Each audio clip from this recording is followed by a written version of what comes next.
Hello and welcome to this week's Fighting Scots Sports Report. I am Tyler Trumbauer.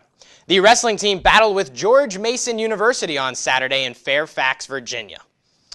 Edinboro won the 31-14 in the first ever EWL meeting between these two schools, making it the fourth straight dual meet victory for Boro. Mitchell Port, Patrick Jennings, and Vic Avery all won by fall. Also, the victory clinched at least a share of the EWL title as the Scots are 5-0 in the league with one more dual league meet remaining. The squad returns home to wrestle Lock Haven on Friday at 7 p.m. in Macomb Fieldhouse before hosting the Edinboro Open on Saturday in the Mike S. Zafarofsky Sports and Recreation Dome.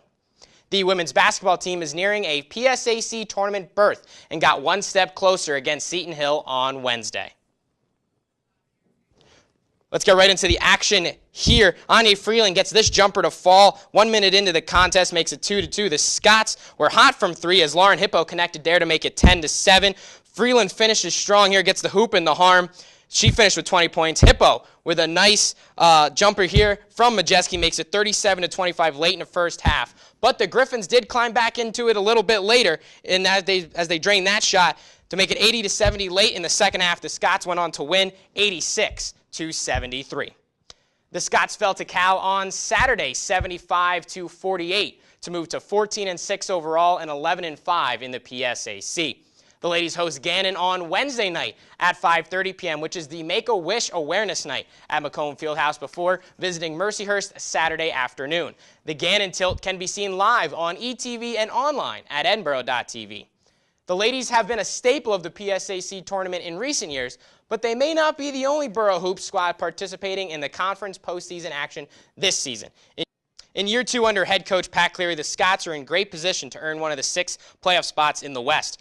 The Scots got off things to a good start against the Hill with Will Merrill's nice drive in the bucket to get a 2-0 lead. Sam Seeley's James got the squad a 9-4 lead there. Will Morrow, the nice finish there to get to 17 points. Seton Hill kept it close, though, making it 45-25 later on, but the Scots went on to win 77-54.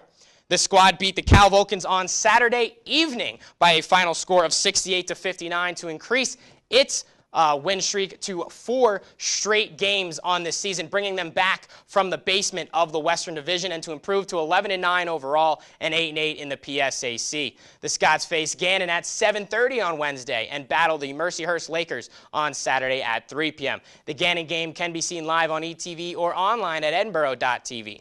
The swim teams wrapped up the 2014-15 regular season over the weekend at Malone University. The men fell short in the finale while the women were victorious to cap off the regular season. Nicholas Wilkinson, Josh Bebo, and the usual cast of women were among the Fighting Scots to earn victories on Saturday night. That concludes the regular season for the swim teams. They will now have a few weeks to rest and prepare for the PSAC Championships, which are held February 19th through the 22nd in York, Pennsylvania. The indoor track and field team returned to the Spire Institute on Saturday to compete in the Midwest Indoor Open. Brianne Dietrich registered the lone victory for the Scots on the day in the long jump, where she set an NCAA provisional mark. Also, Casey Jones set an NCAA provisional mark with her time in the 3K run, which also is her personal record. Allison Gibbons was the only other Fighting Scot to finish in the top 10. The team competes in the Oberlin Invitational this Friday. Although the calendar just changed and the spring semester commenced a few weeks ago, we are already looking towards the fall, as late last month, head football coach Scott Browning announced Edinboro's 2015 schedule. Unlike last season, the Scots will remain in the Borough for the first 2 weeks of the season. They will host St. Joseph's of Indiana on Thursday, September 3rd at 7 p.m. in the first ever meeting between the two as the schools entered a home-and-home contract. Edinboro will host Shippensburg the following week to open up its PSAC schedule.